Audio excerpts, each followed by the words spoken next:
There's a message that I would like to leave with you who is watching this video. And the first thing is that life is very difficult. Life is not fair. You need to work hard no matter what comes in your way. Hi guys, this is Tinyiko and thank you for watching my testimony. I'm 24 years old and originally from Limpopo in a small town called Chiramba.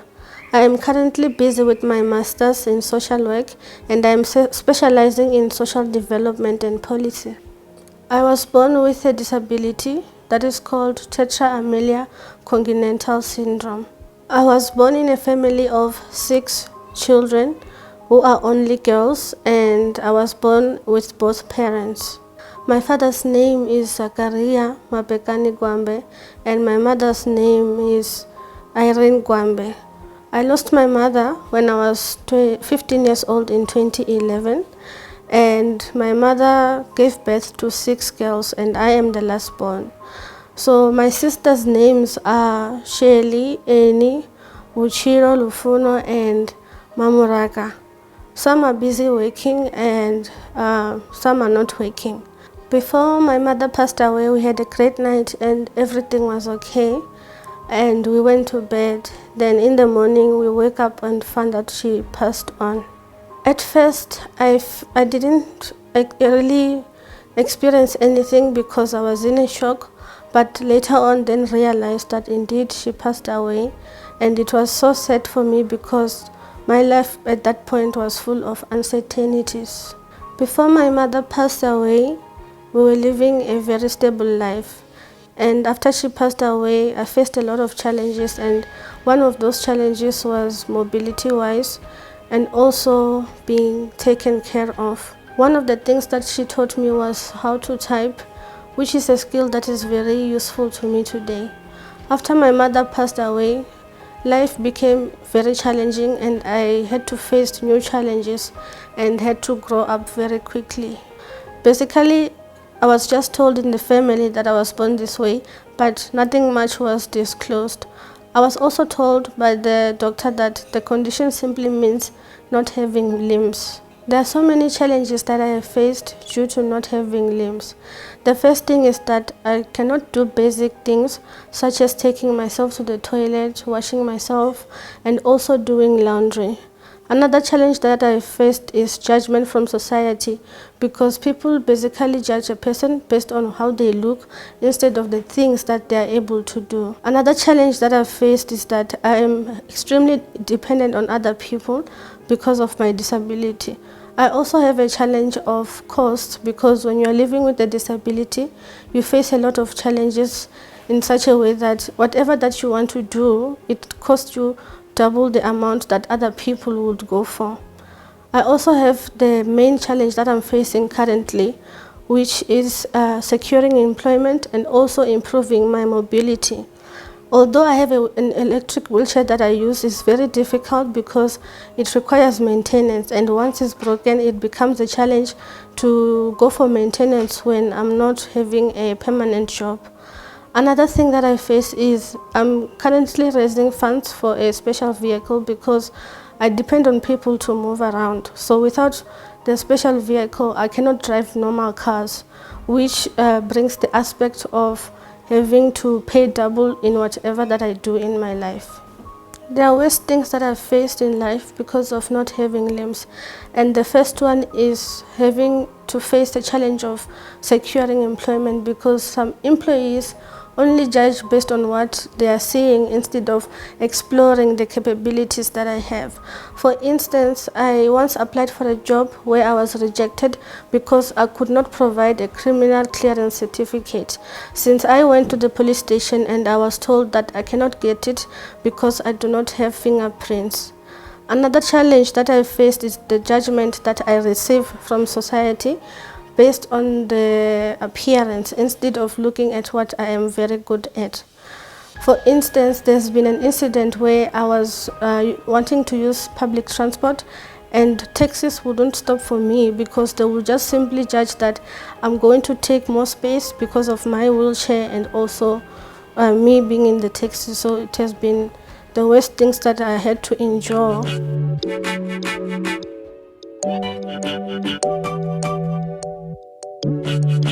Although my disability comes with challenges, there are also positive things that are occurring in my life.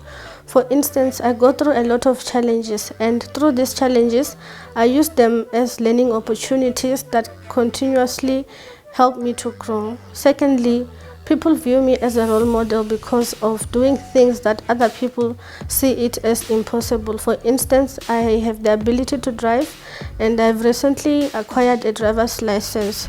So where are we going? I was fortunate to be linked by the disability unit at the University of Pretoria with an organization that is called Quad Para, which works with people with disabilities. They selected me to be assessed to identify whether I was having the ability to drive or not. After I passed the assessment, I was selected to go through the driving lessons. However, finances became a problem, which was very stressful for me. However, the organization offered themselves to assist me by providing funds from their organization and paid for my driving lessons. I did my lessons in less than a month, and I was tested in the same month because my driving instructor was very strict and wanted me to pass in one go. I went for testing, and the day I went for testing, everybody came out to witness because they did not really understand how I was going to be able to drive. I went for the test, and I passed at the same time. When I wake up every day, I start by preparing myself by getting assistance to bath and also to have breakfast. When I'm done, I attend classes if I have classes, either virtually or going to the classrooms. I also focus on tutoring, which is something that I do occasionally because sometimes I do not have students who come to me, and sometimes I do have students who come to me. I am also focusing on job hunting, which is something that I'm doing on a daily basis in order to secure employment. I went to primary and high school at the same school, which was called Vision Independent Combined School. My performance was very good, and I would take position 1 without having any competition. I passed my grade 12 with 2 distinctions, and the rest of the subjects were 70s and upwards. I then came to the University of Pretoria, where I enrolled for social work, and I graduated with a distinction.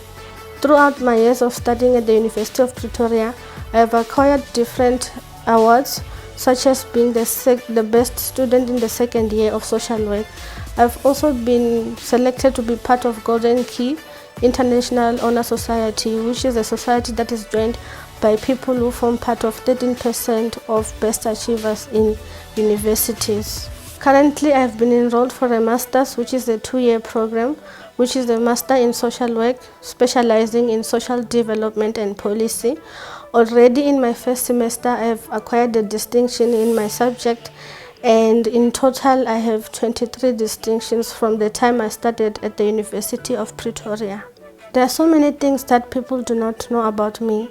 Firstly, people always say I am smart, but it does not only work if you are not a hard worker. So I am smart, and I am also hardworking. I can also be in a romantic relationship just like any other person, because people judge and say people with disabilities cannot be in a relationship. If you are in a relationship with such a person, then it is viewed as an abuse, which is just a myth. Another thing is that lockdown has taught me a new skill, which is to cook and also clean, something which people do not believe that up to today I can do it. For instance, one of my sisters asked me and said, how do I cook? Do I cook with a leg? And I was like, no ways, I can cook perfectly. I have always had a passion for cooking because I would always watch how other people cook, but I never got the nerves to try it because my family and also my partner were very protective of me. I was alone the other day. I decided to try and cook without anyone knowing, and I was successful. And that day I cooked spaghetti and mincemeat, and it was perfectly fine. The meal that I love cooking is pap and chicken, which you can hit me for a recipe. When I started cooking pap, it was very funny and it didn't come out looking good. And the person I was eating with didn't comment immediately. However, the second attempt was very perfect, and I am a good cook now. Regardless of the challenges that I've went through in my life, I've also received opportunities that have pushed me to become the person I am today. And as a result, I would like to thank God for that, because I managed to make through by praying and also being hopeful. There are certain things that I would like to thank God for, and the first thing is life. The reason I'm saying life is because I faced a lot of challenge in such a way that there was a time where I was extremely sick and there was no hope. I couldn't breathe, but God saved me, and today I am a testimony. The second thing I would like to thank God for is to giving me the strength that made me go to school and finish and acquire a degree, and also giving me even more strength to continue with my studies as I am today. And also I'd like to thank God for making the impossible to be possible, because currently I have a driver's license, I can drive a car, and I can do those things that people think that are impossible for me, but God makes it possible for me. I am a person who is talented in drawing. I've been doing drawing since I was young. However, currently I haven't been doing it as much as before because of being busy. When I draw, I feel at peace, and it gives me some time to focus on myself as well. The other talent that I have is that I always do things that people think that it's impossible. And when I do something, I keep on it and work hard until something happens. I don't believe in failing without trying, so I do something and fail and acknowledge it and try again. I started the Becca Buddy campaign that is directed towards raising funds for a special car that I can be able to drive. The idea came when I was just sitting in my bed the other day and thinking, and something just told me and was like, why don't you start a campaign that is going to help you to raise funds for this car, because it is very expensive. So I started that campaign, and my sister and friends were helping me to promote it by posting it on social media, and the campaign is still running and ongoing. So the campaign is directed to buying a special car, which is costing around 500,000 because of the adaptations that needs to be made so that I can be able to drive the car. Another thing is that the car is expensive because it will be imported from the UK, because in South Africa they are currently not providing for such cars. There are so many ways in which having the car will improve my chances of life. The first one is that I will be able to secure employment, because many employers are requiring employees who are driving. And this is specifically for social work, because social workers need to be able to drive. They need to be able to go to communities and provide service. So if I can be able to get this car, it will be a big advantage and will show employers that I can be able to perform the job that they are requesting, because I'll be having a car and a driver's license as well. The car will also assist me because I will become less dependent, because now I cannot do things on my own. I always have to have someone whenever I'm traveling. But if I can get this car, I can be able to travel on my own, because I don't need anyone to open for me or put me in the car, since I will be driving from the wheelchair. The car will also assist me to identify other opportunities out there for growth and be able to explore them. I've got a lot of plans, and one of the plans is based on starting an NGO. And the reason for this is because I've developed a passion for helping people based on the challenges that I've been facing. So I want to start an NGO that is going to be self-sustaining and going to help vulnerable people such as women, children, people with disabilities and older persons. But my major focus will be on people with disabilities, because I relate with them and I know the challenges that they're still facing out there. I also have a passion in starting businesses, because I learned about businesses in social work, which included modules that talked about starting a business and becoming an entrepreneur. So I want to also start businesses that are going to carry on in the future. There's a message that I would like to leave with you who is watching this video. And the first thing is that life is very difficult. Life is not fair. You need to work hard no matter what comes in your way. You need to motivate yourself and tell yourself that you are doing this because you want to achieve that. If you can do that, you can make it in life no matter the circumstances. I would also like to say thank South Africa, because the fundraising has been ongoing for I think 2 years now, and you've been showing support and donating. So I would like to say thank you to those who've been donating and sharing all my posts, and I'm encouraging others to also join this movement and assist me in improving my mobility. The fundraising is still open. You can donate by either using the link of BackupBuddy, or you can donate directly on the Capitec account. Lastly, I would like to leave you with a message that God is always there. All you need to do is pray and be hopeful, and everything will be okay. Hi guys, this is Tinyiko. Thank you so much for watching my testimony. Please do not forget to subscribe on scriptures. The problem is SSS.